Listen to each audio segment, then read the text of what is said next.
All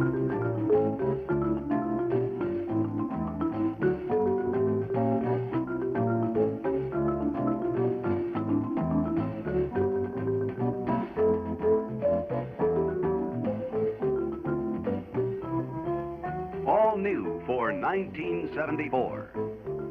Plymouth Fury.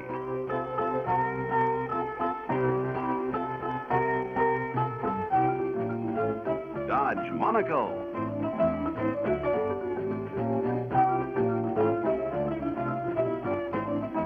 The Chryslers, Newport and New Yorker.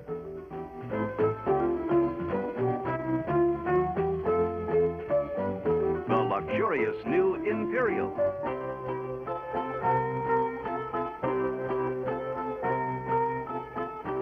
Session 74-5 provided a good orientation to these new C-body models with detailed information on instrument panel service and glass adjustment. But all new bodies mean new hardware and new service procedures for adjusting door fit, fenders, aligning hoods, deck lids, and tailgates. Good alignment is essential for good appearance. A properly adjusted door opens easily and closes easily.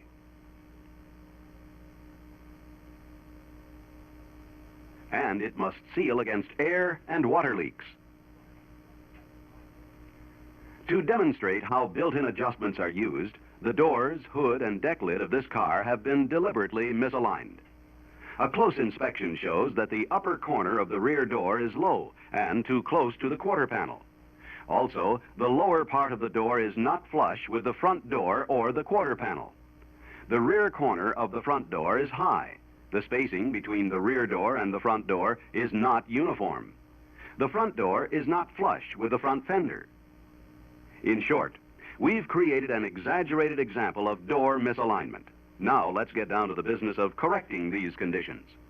After inspecting door fit and spacing, check to make sure the door opens and closes without binding. Don't forget that a striker that is set too high or too low can force the door into misalignment as well as interfering with ease of operation. Since the quarter panel cannot be moved, adjust the rear door before you tackle the front door. Here we want to raise the rear of the door and equalize the spacing between the rear edge of the rear door and the quarter panel. Fore and aft, as well as up and down adjustment, is provided at hinge attachment to the body. Before loosening the hinge bolts, scribe the hinge location so you'll know how much you've moved the door. Loosen the upper hinge bolts so the door can be moved forward. Loosen 2 of the lower hinge bolts, but leave 1 lower hinge bolt tight. This will let you move the hinge forward by lifting the rear of the door. The tight lower hinge bolt will keep the door from dropping down out of vertical alignment. Before rechecking door alignment, remove the striker. That's the easiest way to make sure there is no interference that might throw the door out of alignment when it's closed. Once the spacing at the rear edge of the door is okay, retighten the hinge bolts. Incidentally, the specified torque for all hinge bolts is 30 foot-pounds. The next step is to move the lower part of the door inward so that it's flush with the front door and the quarter panel. In and out adjustment is made at the hinge attachment to the door. Scribe the hinge location before you loosen anything. Since you can't use door leverage to move this half of the hinge, you'll probably have to loosen these bolts a bit more so that you can push the lower part of the door inward. You may have to block the door in the partly open position. Common sense and a little experience will tell you how much to loosen bolts and where to apply leverage to move a door or hinge. Once the door alignment is okay, reinstall and adjust the striker. Be sure it's adjusted so that the door is flush or line to line with the quarter panel. The striker should be tightened to 50 foot-pounds. When properly adjusted, the door will not lift or be pulled downward as the door is closed. On hardtop models, be sure and check glass fit and seal after door alignment has been corrected. Hardtop glass adjustments are covered in your service manuals and in Tech Session 74-5. Now for the front door adjustments. Fore and aft as well as up and down adjustment is obtained at the hinge attachment to the body, the same as for rear doors. However, With the new in-swinging hinge design, you'll need a lot of patience or the special 9/16 offset box wrench to get at those hinge bolts. Even with the special wrench, those lower hinge bolts are a bit tricky to get at. In and out adjustment is provided by hinge attachment at the door. These bolts are easy enough to get at with a socket or box wrench. Let's correct our problem door. We want to lower the rear corner of the front door so it lines up with the rear door. The lower part of the door should go forward slightly to equalize the spacing there. Back off the 3 upper hinge to body bolts and 2 of the lower hinge bolts. About 1/2 turn should be enough. Leave the remaining lower hinge bolts snug. It's a good idea to remove the striker because it'll have to be readjusted anyway. The lower hinge bolt will act as a pivot and keep the door from moving more than you want it to. Leaving 1 bolt snug prevents the entire door from dropping down and upsetting the vertical adjustment. Close the door part way and push down on the rear corner of the door. The door itself gives you a lot of leverage, so the hinge can be moved with the hinge bolts quite snug. A floor jack or stand under the sill keeps the body from rocking too much and makes it easier to control hinge movement.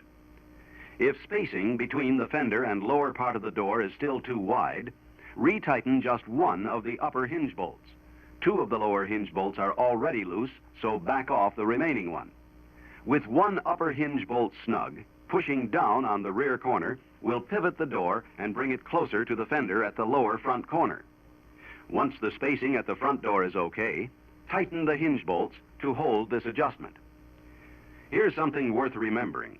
Leaning on a door when it's partly open can force it out of alignment. This is particularly true on one of those big, wide, 2-door hardtop doors. A lift from a floor jack placed under the rear corner of the slightly open door will often correct a door sag condition without loosening any hinge bolts. Now, back to our problem. The next step is to bring the front edge of the door in so that it's flush with the rear edge of the fender. Since we have to push the door in, loosen the hinge to door bolts. You may have to back them off quite a bit because you won't have any leverage helping you move the door in. You may have to block the door in a partly open position in order to have something to push against. You can figure out where to stick a block or mallet to keep the door from closing easier than we can explain it. Here's something to look out for after you install and adjust the striker. Sometimes the end of the striker may rub on the door latch as the door is closed. This is most apt to happen after a door has been adjusted rearward. If the interference is only slight, it can usually be corrected by bumping the striker rearward. A fiber block and hammer will do the trick. If the door adjustment has been changed a lot, you may have to remove a washer from under the striker so that it won't rub on the latch. No more than 3 standard washers should ever be used under a striker. Once you're satisfied with the appearance and operation of the door, be sure all of the hinge bolts are properly torqued. On hardtop models, make sure the door glass fits and seals properly. Don't forget this was covered in session 74-5. Next, let's take a look at the built-in hood adjustments. The hinge to body attachment holes are oval-shaped and oversized. These holes provide side-to-side adjustment and a small amount of fore and aft adjustment. Shims can be used to raise the hood.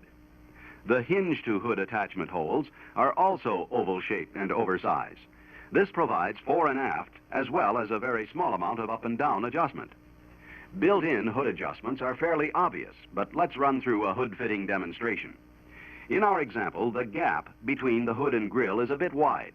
The front of the hood is too close to the fender, and the hood is high, sticks up above the fender. Screw threads adjust the rubber bumper at the front of the hood. Lower it to bring the hood flush with the fender at the front. Next, back off the hinge to hood bolts. This will let you move the hood forward to close up the gap at the grille panel and swing the hood away from the fender at the front. The loose hinge to hood bolts also let you move the rear of the hood down so that it's flush with the fender.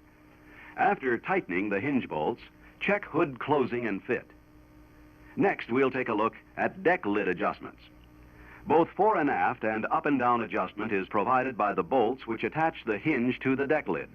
These built-in adjustments are quite obvious and need no explanation. The deck lid latch assembly has 2 elongated holes and is held in place by 2 bolts. This arrangement allows up and down movement of the latch. Elongated holes in the striker let you move it sidewise so that it lines up with the latch. Adjust the striker horizontally so that it lines up with the latch. Make sure the latch is adjusted vertically so that it puts enough squeeze on the weather strip to ensure a good seal. There is nothing very complicated about deck lid alignment. However, at the rear of station wagon models, the story is quite different. A step-by-step coverage of tailgate adjustments would take up a complete film, so we've put those details in the reference book. In the time remaining, we'll point out the built-in adjustment points. At the left side, loosening the combination upper hinge and striker permits fore and aft adjustment. Shims under the hinge and striker are used to obtain side-to-side adjustment of the upper hinge. At the lower hinge, fore and aft as well as side-to-side adjustment is accomplished by loosening the hinge attaching bolts. Shims are added under the hinge to move it upward. Remove shims to lower the tailgate. At the right side of the gate, the upper striker can be adjusted fore and aft or up and down by simply loosening the striker and the attaching bolts. The lower striker is adjusted by loosening the attaching bolts. Be sure the upper and lower strikers are adjusted so that they hit the centers of the latch throats. The latches should contact both strikers at the same time. Before attempting tailgate adjustment, be sure and read your reference book and service manuals. Step-by-step instructions are given for vertical adjustment, lateral adjustment, in and out adjustment, and information on correcting tailgate sag. Good door and sheet metal alignment is mighty important to appearance, operation, and sealing. Handling body service requires a basic knowledge of the built-in adjustment features, a little patience, and a lot of common sense.